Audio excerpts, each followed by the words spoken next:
Hello and greetings. Welcome to the second Roundtable GatherVerse Food Summit 2025. I'm very excited to have you here. My name is Linge Tao, Communications Director for GatherVerse.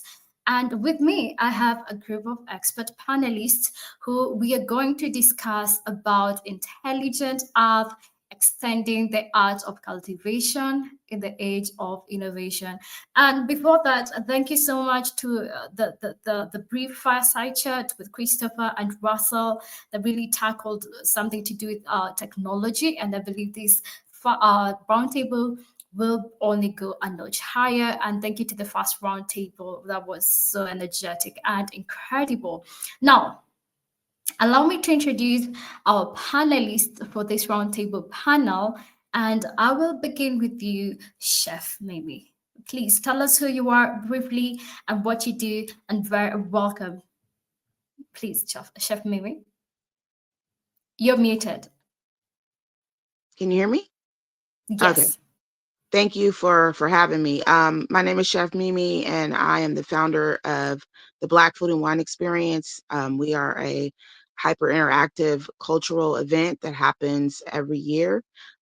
We support small Black businesses within the food and beverage landscape to make sure that they have a space to grow and learn and be able to connect with audiences that support their businesses. Wow. Thank you for joining us. We welcome you. Kate Jones, I was with you yesterday and I'm very happy to see you once again. Please tell us who you are for those who don't know you. Yes, I'm happy to be here again. And my name is Key, and I am the founder and CEO of an organization called Reset. And Reset is where we help men, women, and the youth overcome and defeat trauma. Right. You're welcome once again. Thank And we have adjourned. You are here with us for Tech for Humanity. Welcome back. Tell us who you are. Thank you for having me. I'm the founder of Visma Agrotech, and we develop an automation system for vertical greenhouses, converting them into vending machines with robotics, IoT, AI. And I'm happy to be here again. And thanks for hosting this incredible event. You're welcome. And Arjun, please check on your audio. I feel like it's not a little bit clear. Can you check on that? But we'll come back to you. Thank you for joining us. And Brandon, this is of course not your first time, and we greet you once again. Tell us who you are. For sure. My name is Brandon. I'm co-founder of Spatial Grow, and we're a digital twin and education company focused on really bringing up the next generation of um, people in agriculture. So we mostly work with middle and high school students, connecting them with farms, both in their communities and around the world. Yes, you're welcome. We're happy to have you here. Now, before we even go into the heart of the matter, I just want to read some few statistics that I found out in regards to the topic that we're talking about. So the year is 2025, and 2025 saw an increased emphasis on robotics, AI-driven controlled systems for yielding optimization and cultivation. And there was also an increase in global indoor technologies for farming indoors, which was forecast valued at 47.13 billion. That is in 2025. And we had an increased trend on global vertical farming, that is 2025, valued at 9.66 billion in 2025. So I believe, as Christopher said during that fireside, he said 2026 is when we're going to see the implications of emerging technologies when it comes to agriculture. And I just want us to look at this in a very deep but also humanity centered way. All right. This is more of a humanity centered view than technology itself. So I really welcome you, my dear panelists, to share in. And can we get started? Are we ready for that? Yes, we are. All right. So I will start with you, Brandon. Brandon, you have been in the emerging technology space for quite some time. What is true harmony between art, technology, and people? For Everyone's sure. nuance. I think it's sort of Yes. like, eating a balanced meal. you want a little bit of everything. And so I have a big emphasis, particularly on indoor agriculture. But Yes. I've come to realize over the years, it's like um, traditional agriculture is also very important as well. And so making sure, as far as harmony goes, making sure that we don't lean into any one solution as being the end all be all, whether that's, leaning heavy into AI to solve our problems or leaning into, more traditional methods and things of that nature. And so I think the real harmony is just trying to find a good balance between, utilizing all of our tools rather than trying to over optimize any one of them individually. Mm. All right, that is quite an interesting perspective, and I just want to drag that thread to the rest of the panelists. Chef, you've been a chef. What's the true harmony between the technology and people and food? I would say, in terms of technology and people and food, is really more about understanding ingredients. A lot of times people don't really understand like the basic, just from the soil in terms of farm to table, thinking about food as a way for medicine, food as a way for gathering, food as a way for connection. um, a lot of people are losing those types of things, when it comes to just like basically going to the grocery store. I mean, you have Instacart, you have all of these different sort of like devices and tools that can just deliver food right to you, but you're not necessarily connecting to like the process. So I believe that we could use technology in a different way. Um, in terms of exploring recipes and exploring different ways to gather information when it comes to foods from the diaspora. Whether it's, you're eating from a cultural perspective, you can pull up recipes, you can learn about different culture when it comes to AI and technology, but then being able to go out and get those spices, getting the products that you need to have on your table, and becoming more Yes. closer to our community. Yes, Chef Mimi, you bring a very wide lens to this, whereby technology is not just about delivery. Can we just explore new recipes from other cultures? Can we come up with a different food that has never been seen before by just the reason of looking at technology? And thank you for sharing that perspective. Keith Jones, what is the relationship between art, food, technology, and people? To me, it's when none of the three are left out. You can't leave out earth technology nor the people. And when they're not treated as just a disposable item, again, all three of them belong together.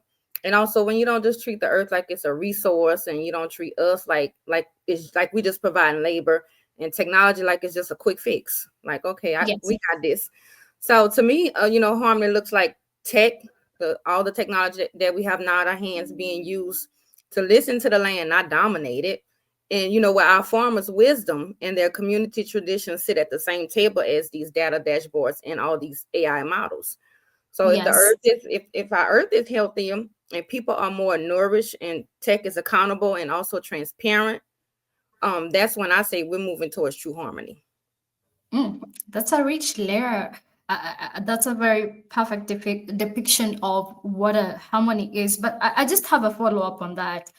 So how do you bring farmers, right? You've mentioned the wisdom of Mhm. farmers and also technology. How do you bring them in the same room? Because according to my belief, it's very hard to bring farmers It and technology is. in It the is because same they're room. considered our elders. Most of the farmers, they're like our elders and they hold all the wisdom. So we have to always Yes. to bring them to the table and to the forefront, because again, they not so much into technology as us, so we cannot leave them out. Like we always like to say, the humans in the loop, we have to keep our elders in the loop as well. Yes, absolutely. Thank you for You're sharing welcome. that and putting that into perspective. Ajun, what is your take on this? I'm so curious. I have very strong opinions on this. So, right now, Mhm, there is a massive disconnect between uh, humans and our food. So, since mhm, the 50s or earlier, there's been an industrialization of our agriculture.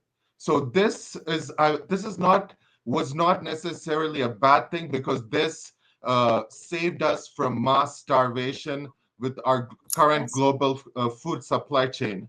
However, since the 50s, we have destroyed 70% of Mm-hmm. all life on Earth. That's life on land, life underwater, birds. 73% of all life, which is Wow. crazy.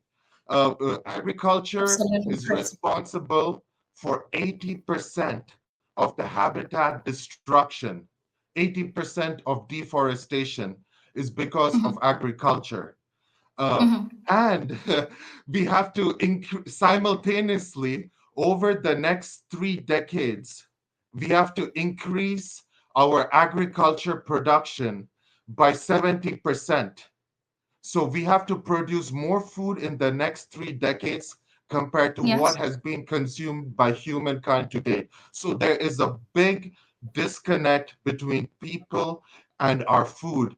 We are literally destroying the planet. And if we continue at this rate, 90% of all life on planet, uh, apart from ourselves, if we're doing this Mm-hmm. to feed ourselves, but we will threaten 90% of species on the planet by 2050 if we keep continuing at this rate. So there's a massive disconnect Yes. between people and our food, and we need to find sustainable solutions in Yes. order to feed the increase in demand. All right, all right. Ajun, those are worrying facts that you shared there, right? I personally didn't know agriculture is one of the reasons for deforestation. I think that's a huge disconnect as well, something to address. But I'm gonna come back to that, and I'm coming back to you, Brandon. I'm bringing you on this. How can a balance be achieved between food, productivity, conservation, and soil and water, right? Arjun brought this clearly, and this is just a thread over to you. I think a lot of it just has to change around the stigma and how we view agriculture as a whole. I mean, all of us Mm-hmm. have farms in our front and backyards. We just use to put grass there. And so a lot of it is, how do you sort of teach people that they can start a small garden in their homes? And if they don't want to start it outside, they can start it inside with a simple plant and then slowly work their way there. Because if we're trying to just change how big Yes. corporations who have to hit margins and say, hey, you should use less water and use less fertilizers and things on your fields because you're gonna, care about the environment but not make as much money. I think that's a much harder sentiment to try to change people's minds on rather than changing, 1 million, 5 million, 10 million homes where they can start Mm-hmm. growing food within their individual communities, start community gardens, things of that nature. And that in of itself would sort of lead, in my opinion, to the soil conservation and the water and things of that nature. Is just really teaching, everyday folks, hey, you can also participate in this without having to get somebody like Monsanto to change the entire way that they go about doing things. And so that's just my 2 cents with it. Yeah, what I'm getting from you, and just to expand it, is um, if we have a system where everywhere in the world, and this is possible, where we teach each family at least have like a farm garden. If there's a space, maybe in your church somewhere, bring the church community, bring the mosque community, bring the families or the codes, or just bring them together and teach them. Let's have an initiative to teach other to do cultivation even within our home space, because that is one of the biggest trend that is happening right now. People are doing vertical farming, and I think that is one layer of vertical farming. So thank you for sharing that. Chef Mimi, do you have something to add on this? What's your take? Yes, I do. I was thinking about time. Yes. Time as currency, thinking about one of the reasons why our systems, when it comes to food, is has changed so much is because people are busy. And when you think about, farming, when you think about adding extra layers to, families that are already uh, stretched when it comes to their time. They just want something quick and easy. And with the quick and easy, it there's a price to pay. So Yes. I'm just thinking about, the basics. How do we get people to just even understand how to store their vegetables, Mm. how to cook rice, how to make the basic foods that now are just, you can just get rice in a bag. There's minute rice. There's, you get salad in a bag, you get it delivered to you. Everything is quick because of the timing. So Yes. from a chef's perspective, and someone is, I worked in public health for many years, um, with families that were vulnerable, thinking about how to teach them, just how to store their vegetables. Because when they would go to the farmer's market, they get all this fresh fruits and vegetables, but then there's like, okay, how do I store this? How do I make this stretch? It's easier Yes. for me to go buy, the plastic noodles and cup of noodles and those type of things, because now I could keep this for a month, but I have to reprogram myself and figure out, how am I going to stretch this lettuce? How am I going to preserve my strawberries? How am I going to Mhm. preserve my blueberries? Yes. There are techniques, but most people miss that. So hopefully with AI and technology, people can look it up and say, I have some strawberries. How can I preserve them? Well, you can keep them for a week if you chill them at a certain temperature. Then Yes. when past that week, you can put them in the freezer, and then you can make a smoothie, or you can go back to canning, or, some of the sustainable things that we've had in the past, that our grandmothers and our great grandmothers were doing. We need to Yes. get back into those things and bring it into a cultural perspective, and thinking about it from just simple tech, getting in the kitchen, from the grocery store to Hmm. work to the table. How Yes. does that process happen? Mm. So I think Agree. that when we think about the time and currency, and we think about what we're actually doing on a day-to-day basis, that is going to give us sort of the layout of what we're going to have on our table, and with the Mm, choices that we're that's going to have. interesting. Okay, okay. Chef Mimi, put a pen on that. That's very interesting. The balance between time and getting our fast food, Put a pen on that. I'm gonna come on that. And thank you for sharing such techniques for storing our vegetables. Dear audience, I took some notes there. I don't know about you. But Key, do you have something to share on this? Do you have something to add Yes, this? I have something to say. I'm always Yeah. the one with humor, so y'all don't mind me.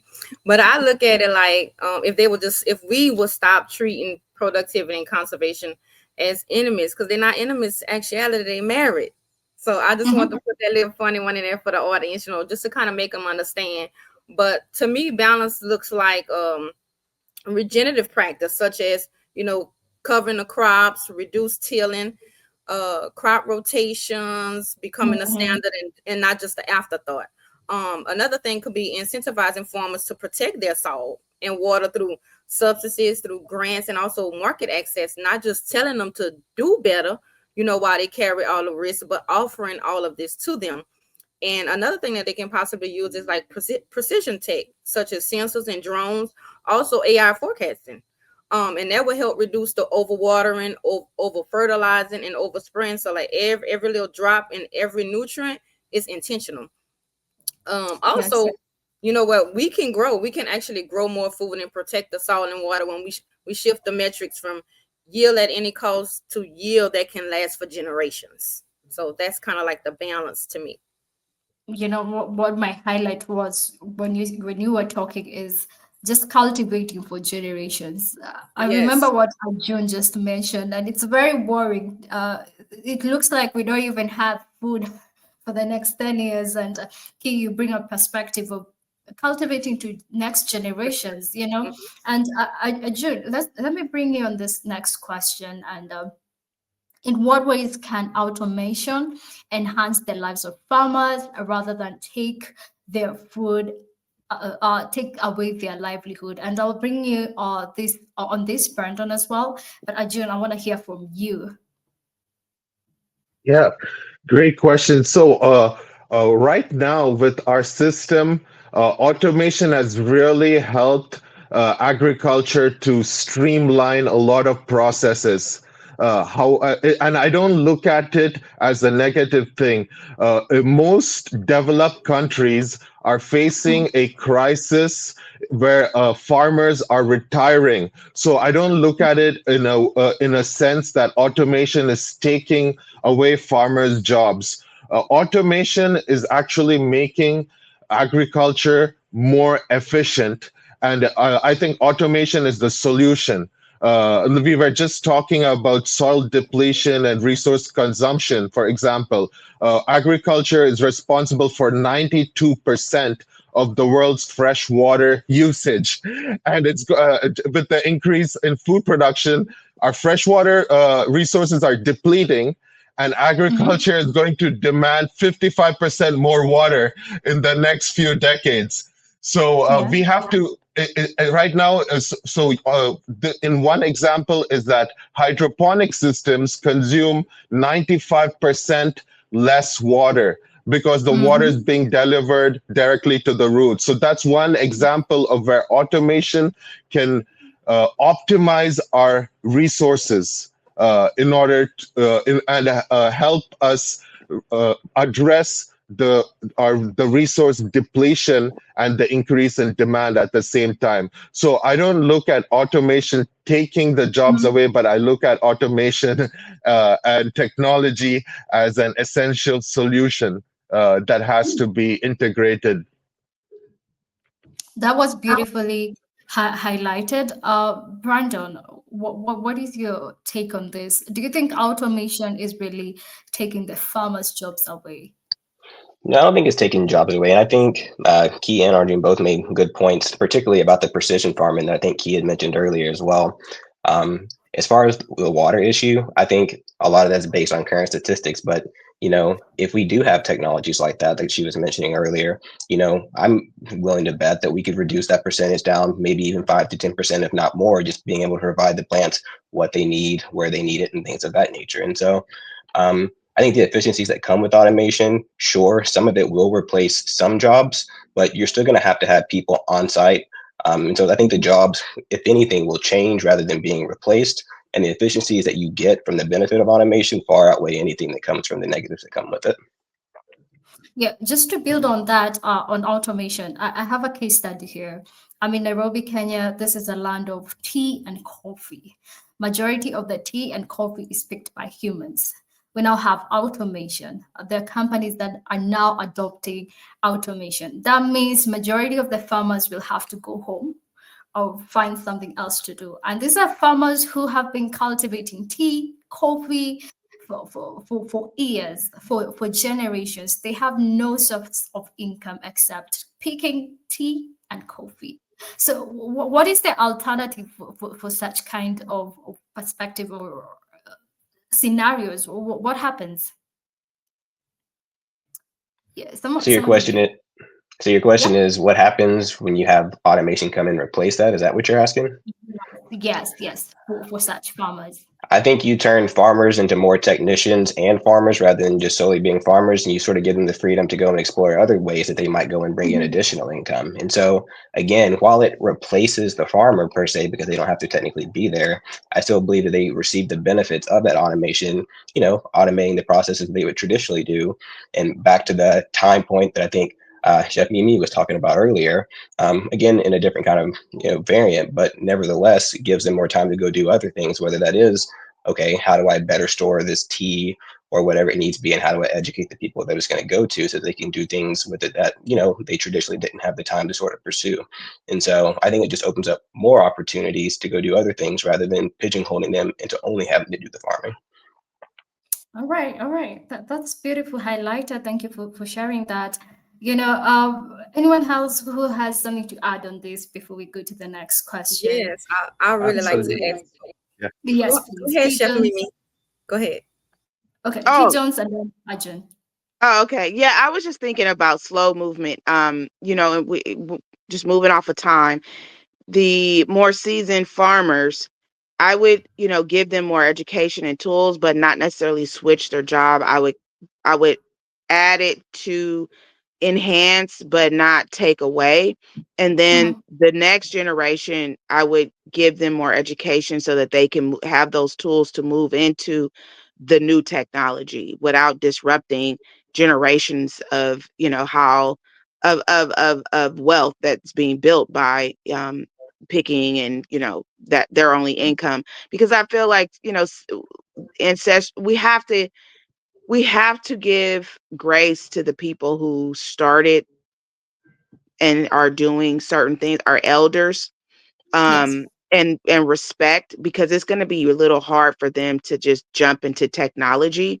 Mhm. But I feel like the younger generation would be open to working alongside them and maybe partnering in a way where it could be beneficial for both.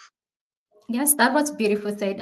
Before I come to you, Key and June, I want to acknowledge the presence of Lauren. Thank you for joining us. Please tell us who you are briefly uh, as we continue the conversation. Hi, hi, I'm Lauren. Sorry for being a little bit late. I'm an Sure. emerging technologist. I've been focusing on creating with all kinds of technology. I got a master's in virtual reality, so that was mainly Unity and game design, and working in immersive environments and simulations. And I just got my drone pilot's license, so I'm really excited about that and hoping to get into real estate photography there. And yeah, Mhm. I'm super excited to be here. Thanks for having me back. All right, we're happy to have you once again. And let's just continue the conversation. I'm gonna come to you, Key, and then Jude. What were you saying, Key? Bring it on. Okay, yeah, I don't want to hold up the show. I just was Chef Mimi just took my whole mind. Because I pretty much was just gonna say to not forget about our elders. We can possibly find ways to open up and introduce them to new roles, such as data interpretation, maybe even tech maintenance, Mhm. advisory work, and for the youth, for those so they can be able to stay connected to agriculture for more modern careers. So that's what I would want to add. Yes, thank you for beautifully adding You're that. welcome. June, what was your take on this? Exactly. So automation is Mhm. not going to take away their job. It's going to increase their productivity. So think about before they would use horses instead of using manual labor for many tasks. You have machinery to do it for you. Compare farms in developing countries and compare farms in Japan or in Canada where it's highly automated. It's not going to replace the farmer's job, but increase the farmer's income and make it Mhm. a more fruitful job.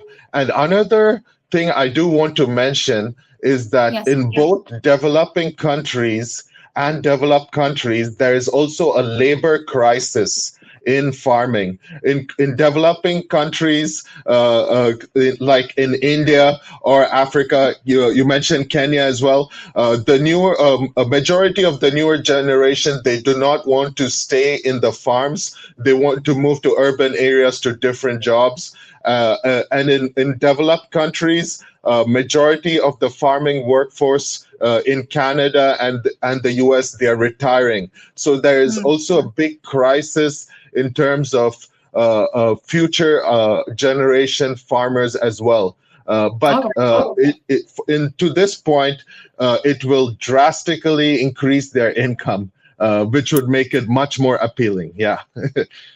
Thank you, June, for even highlighting that. That's a different angle, by the way. I see the young generation shying away from farming. Personally, I've seen that because it looks tiresome. Our ancestors did it the traditional way, and it looks so tiresome. Thank you for beautifully highlighting that. Lauren, I welcome you to the panel with this question. What potential dangers arise from depending too heavily on genetically modified crops? You can bring your perspective on this. I think it's kind of important just to be aware of like thousands of years ago, like people didn't even have toothpaste and stuff like that. So just thinking about like how they could survive without like all of these, I guess for lack of a better word, like capitalistic um, systems that we've put into place. I think a lot of it is kind of just creating businesses and creating ways for people to kind of get like hooked in systems and then have problems that need to be solved with Western medicine nowadays.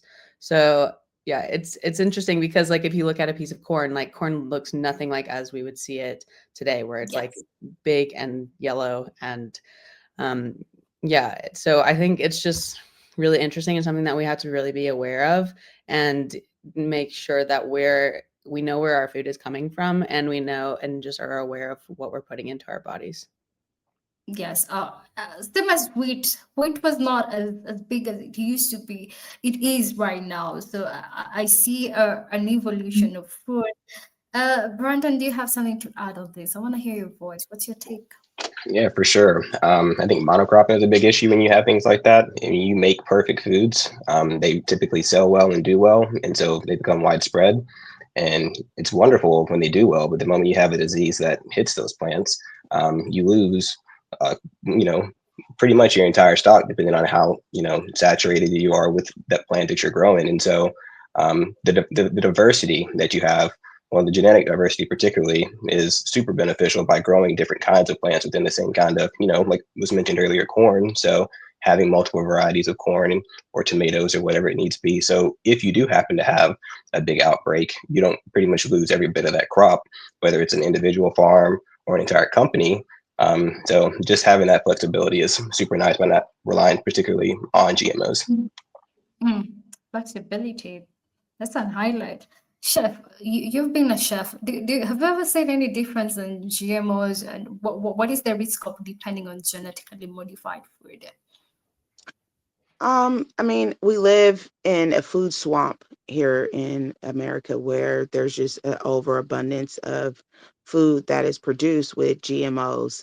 Um, I mean, similar to what was just discussed, I think being able to understand what you're looking at, what options you have for what's being put on the plate. Um, I think that people want to see the perfection, and so mostly the genetic modified foods are going to have the eye appeal that looks perfect. Mm-hmm. So we definitely have to get out of that sort of mindset of perfected food and thinking about food might, having maybe a lump on the side or a discoloration or it's not, it's imperfect, but it's perfectly grown because the universe has given it its rights to say like this is how it's going to grow and this is what it's going to look like, not being sort of controlled by a system or the way that people put it together. So I think understanding what real food looks like from the farm to the plate, and imperfection being something that is perfect, will also give people the idea to say, now I think that's the most important thing in how people will identify food. They'll be able to see food that looks imperfect. They'll be able to see food that looks completely perfect. In fact, there's tier grocery store. I don't know if you guys know about how grocery stores have tiers. And so they'll have, the last tier, which would be, a grocery store that is more conventional. They'll have Yes. more the GMO foods because everything looks the same. You'll go Mm, to like a Whole Foods or maybe, some of the higher end grocery stores and you'll see all the imperfected foods, yes. and you'll see foods that are seasonal and things like that. So I think the seasonal part also plays a huge play in like knowing this food is not seasonal, so more than likely it's going to be full of GMOs, Oh, but we have yes. to have that awareness. And I think with technology and, becoming more, I see more and more people standing in the grocery store looking at the label more than Yes. ever. Um, and so I think that's a good thing because people are Yes. becoming more aware and more conscious. And with social media and all of these different, the technology is coming out and saying, these things are harming you. So people are a lot more aware of what they're eating than ever. And so, but again, just to kind of wrap it up, I think being able to see things for what it is, like Mhm. imperfect food, will give you an opportunity to say, okay, I know that this is grown Yeah. the right way and it doesn't have, the Mm. GMOs as much. Yes, you unpack it very beautiful. The love for perfect foods, there's how GMO foods are, they're just perfect. You wouldn't uh, not afford to be enticed with them. But again, when Earth brings out its natural food, it may not be the most pleasant, but it's the most healthy for your body. And thank you for bringing that. Even the part of consumers really taking note of what they're eating. Key, you were agreeing to what she's saying. Do you have something to add to that? Yes, I was, just kind of looking at it more from again, our elders from the farmer side. They it becomes like a corporate dependency to them. So, the farmers, they can become locked into seed and chemical contracts that they can't even afford to exit. And I look at that like that's economic bondage, not partnership. Also, some other risks that we can run into is unknown health and environmental impacts over time. When we tend to prioritize speed, which we all do, we all guilty of it. We prioritize speed to market over long-term research and transparency. Yes, and Another, I'm sorry, another risk is culture erosion. I'm sorry, yes, where the crops, they disappear, and along with that, we all know with with the tradition disappears the stories, the rituals, and all the identities that's connected to our food. So I'm not saying that all GMOs is automatically, evil or bad, but I'm saying any Mhm. intervention that centralizes power, that narrows our biodiversity and sidelines local automation, that tends to be serious scrutiny in my book. Yes, and wonderfully said. This is just to highlight. It's not saying that GMO is Yes, dangerous. right, It's right. not that, right? It's just the over dependence of that, right? And thank you for even bringing that out. You're welcome. Arjun and Lauren, I'm coming to you on this as well as Brandon. How can innovation bring successful yield increases and also cultural and nutritional value? I remember Key just mentioned something to do with culture, and let me just drag that thread to you, Arjun, Lauren, Brandon. What do you have to say? I Yeah. can So go with innovation and success and yield increases, we had the Green Revolution, which stopped mass starvation, right? But now, go moving ahead, we can learn from the lessons of the past of pumping in fertilizers, destroying our soil. Yeah, so we can learn from the negative aspects of our innovation in the past, not demonize it, but learn from the negative aspects and Yeah. move forward in a more sustainable manner, and avoid the excess use of pesticides, uh, Yes. optimize the resource consumption. And just actually to the last point as well, with the GMOs as well, like what are we using our GMOs for? Like, are we using our GMOs for just commercial reasons to make the plants look big and beautiful? But are we Mhm. can we just also use it to increase the nutritional value and enhance the taste? If we Yes. can innovate it that way. One of the when I moved as a child from in high school days from Nairobi to Canada, I remember walking into the grocery store and seeing these perfect. I've never seen these perfect looking big vegetables, beautiful, perfect looking vegetables. But then when I tasted them, they tasted like cardboard. So what are we prioritizing in this innovation as well? So yeah, I think that's something to keep in mind. Thank you for highlighting that. Lauren, what is your take? And that example is relatable to how many of us have tasted food and they're like, What is this? What have I just eaten?" It was the most beautiful food you've ever seen. But when you taste it, it's like, what was that? Lauren, what is your take? And then I'll bring you in, Brandon. Yeah, I think it's just important to note that everything has compromises. So, like I said earlier, whenever you're not eating a corn that looks like it's supposed to, there is health benefits that are going to put your body at risk, and it'll just can potentially negatively affect you. And I think it's just really important to be aware of that. And I think with innovations today, it's a lot easier to do that. So, for example, like there's a lot of apps out there nowadays that aren't perfect, but you can like take a picture of what your food is and it'll give you all the nutritional facts on it. So I think Yes. stuff like that is really, it makes it much more accessible for humans and people that are constantly using their phones to have at their fingertips more information, and they can educate themselves. And then there's even like challenges that you can do. For example, like on my Apple Watch, Mhm. this is more of fitness, but you can like challenge your friends to have like fitness challenges and stuff like that, and you can get notifications. And I'm sure there's tons of apps out there where you have like community health oriented, like not exactly dieting, but healthy communities where you're kind of reporting what you're eating and like sharing your food pictures and stuff like that. I know that's a big thing nowadays. Foodies like to post their pictures and like phone eats first. So and yeah, it's exciting to move Yeah. in a Right. way Right. where community All rooted. right, all right. 2026 is coming. This is one of the goals you should do. Get a community challenge, as Lauren has suggested. Get on a fitness challenge. And thank you for putting that. Brandon, what is your take on this? For sure. I think a lot of the plants that we have today, you get innovation through harvest cycles year over year.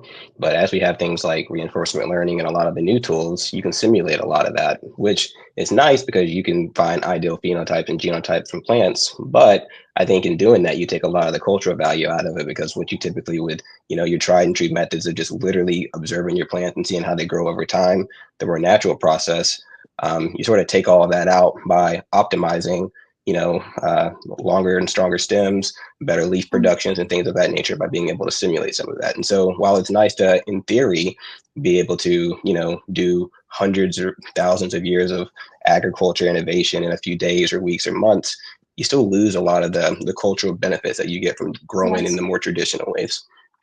Yes, yes, I totally agree on that.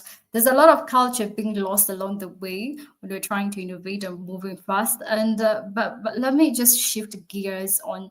The world is said to be having the scarcity of arable lands, but however, it's different from where I'm coming from here in Africa. Africa is said to being the continent with the most arable land. I can count countless times how many times I've gone to a places you see a fertile place, it's arable, but no one is farming. But this brings me to the next question. How can future food systems be tackled in areas where land ownership is disputed or undocumented? And this is where also technology comes in.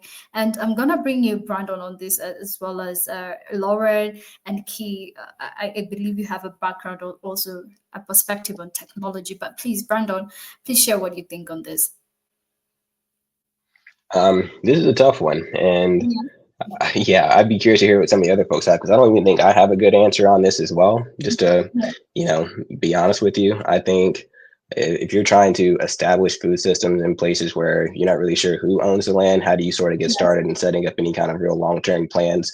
Going back to the regenerative part of things, where I might have a different version of regenerative farming that Key might have, that Lauren might have, and so on and so forth. And so I don't have a good answer for it, and I'd be curious to hear what some of the other folks have. Yeah. Anyone who brings in blockchain or whatever. Lauren, Arjun, I see you, Muti. Okay. You can bring it Yeah. on. Lauren. Yeah, so with arable land, just as I mentioned, we need to preserve the available arable land. We've already destroyed 70% of all life on Earth, and the primary reason is farming. So I think instead of thinking about using replacing land that's out there in nature with farming, I think we need to look at it as enhancing local food production, reimagining how we grow food closer to the consumer, urban farms, repurposing rooftops. In Africa, there's a big issue with Yes. wildlife and farmers clashing. right? So, Yeah. and then I don't want to cut down a forest and just repurpose the arable land. I want to repurpose urban land that's already where we've already cut down the forest and destroyed the habitat. But at the same time, we're growing it closer to the consumer and delivering more nutrition at the same time as well. So, yeah, that's my take. Yeah, yes. Our time is short, and thank you for bringing that up. That was beautifully highlighted. I think someone can close us up with what's their take on this. Who's that? Who's that? Kia, you the one? Or Yeah, is it? I can close us out. First of all, when you say disputed or undocumented, that's problems. That's Yes. trauma. Automatically when I look at it like that. So you cannot build ethical food systems on top of unresolved land trauma. That's trouble, just waiting to happen. But with all the technology that we have, such as GIS mapping and digital records, you could use that carefully to protect those vulnerable communities, not expose them to land grabbing or exploiting them. So I would say future food systems in those type of areas must be built with humility, consultation, and a commitment to repairing harm, not just optimizing production. Again, land grabbing. So that's my thing on it.